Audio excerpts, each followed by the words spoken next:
Good afternoon, everyone. Today we are going to talk about some religious wisdom of the religious person of Islam known as Hazrat Ali. We are going to elaborate his maxim. He has said that government must govern itself before it governs the masses. I don't think that anyone would have any kind of objection listening to this and believing or relating to it. This is very, very perfect statement. It's a very simple statement. But unfortunately, we do not see it in the practice. That is the problem. Otherwise, government must govern itself before it governs the masses. Sounds very simple thing. Even though it is coming from a very great personality of Islam, Hazrat Ali. But 1400 years ago, this may be a very, very supreme wisdom, I would say. But today, in this day and age, after 1400 years in the 21st century, we all can actually relate to this. And we are not going to find anything extraordinary about this thing, but nevertheless, it is not practiced. It is not practiced anywhere, from Canada to Australia, wherever you go from Athens to Australia, or you can go from Bogota to Budapest, or you go from Chile to China.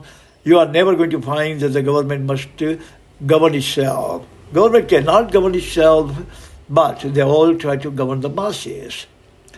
So, in the Maxim of Hazrat Ali, it is said that, look, if you are government and if you want to govern, then try to govern yourself first. After that, you can attempt to govern the masses. Then you are going to be a successful governor.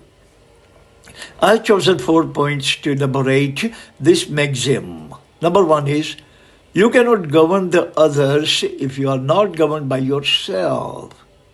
Means you are not governed properly, you are not disciplined properly, you are not educated properly, you are not fair properly, you are not just person properly, you are not honest, nor credible, then you are definitely not going to be able to govern others. Yes, you are going to bungle every single thing in the name of the governance.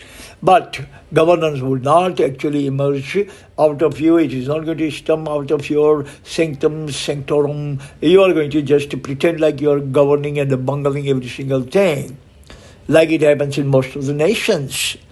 But you will not be able to govern in a proper way, in an appropriate way, in a right and a de facto concept of governing. Point number 2 is, governing others is great, but governing the self is the greatest.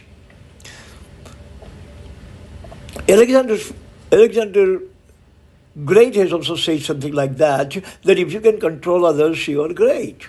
But if you can control yourself, you are the greatest. Over here is the same kind of concept, same philosophy, same wisdom, same prudence. Govern yourself first. Apply your leash of governance upon yourself, govern yourself properly, make yourself better human, better thinking human, better notion, better diction, better action. And once you can govern yourself properly, then you are happy with yourself. You don't have any kind of black swans or any kind of grey swans, but only white and green swans in your characteristics. Then you are properly governed by yourself. And then you are capable, viable to govern the nation, govern the masses, govern the people. Point number 3 is, one who cannot govern the self cannot govern others. It's absolutely impossible, absolutely positively impossible, unlikely, improbable that you can govern others if you don't know how to govern yourself. So first learn how to govern yourself. Try to govern yourself. Succeed in governing yourself. Make yourself better. Make yourself superior. Make yourself credible. Make yourself successful in governing yourself. After then, you can try your hand to governing others. Otherwise, you are definitely not going to be able to govern others. You are going to You are going to pretend like you are governing others. You are going to bungle every single thing. You are going to make charade and shenanigans under the pretext of governing, but you are not going to govern successfully with result orientation. Number 4, the sanctity of governance is intrinsic, not extrinsic. Any Tom, Dick and Harry, or any Alia, Mawali and Jamalia, or any Shumba, Nishimba, Chanda and the Munda, join the government, become somebody by nepotism, by bribe, by pulling some strings, by irregularity, by absolutely unlikely, impossibly, absolutely not honest way you are going to become a governor or government or the minister or anything you can become. Unethically you can become, you are not going to be able to govern because governing doesn't come extrinsic, it comes intrinsic. Meaning, unless and until you have governed yourself absolutely, positively, possibly and properly, absolutely with ethical modes, ethical norms, ethical codes, you are definitely not going to be able to govern anyone else. It is not extrinsic, it is intrinsic. Meaning self-government, self-governance, I should say, self-governance, self-governing.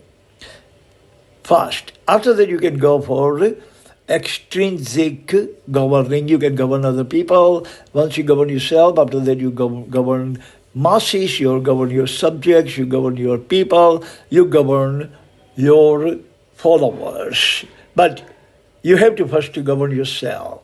It's intrinsic. And then it comes that you govern others, which is extrinsic. So, according to the Maxim of Hazrat Ali, first learn how to govern yourself, first have a leash upon yourself, first you have grip of governance of yourself, first you make yourself better, and after that you can try your hand to govern the masses, govern the nation, govern your region, govern your territory. So that's all the time we have. Thank you very much for listening. See you again next time. Until then, God bless everyone on this planet. Amen.